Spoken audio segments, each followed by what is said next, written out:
Early evening shadows blanketed the study, lit only by desk candles and a sputtering fire in the hearth. 18-year-old William Snopes watched his father from the entryway, hunched over stacks of papers on his desk. Exhausted from the long ride, chilled in his damp riding clothes, William gathered himself in the entry before stepping fully into the room. His father rose from his chair and approached. "What on earth are you doing home?" he demanded. William had grown during his last term at Oxford, but had imagined more growth than was the truth.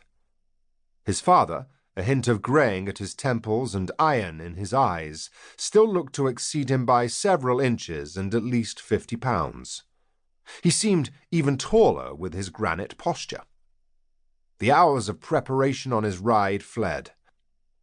"What did you do to her?" William said, more inquiry than demand. It was all he could muster. "What did I do to whom?" "To Mary. What did you do to her?" "What impudence! Interrogating me without even a hello? You will not address me in that tone."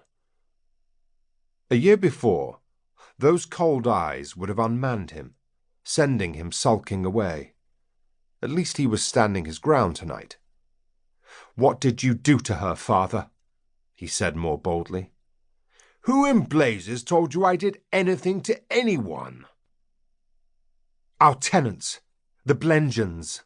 What did you do to their girl? What did you do to Mary?"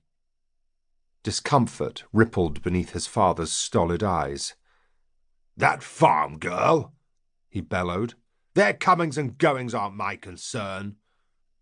He paused, raising a thick hand to his chin. "Though perhaps I heard that her family sent her north to live with relatives for a time. Is that your meaning?" The hesitation, the false ease. He'd seen it in his father's lies before.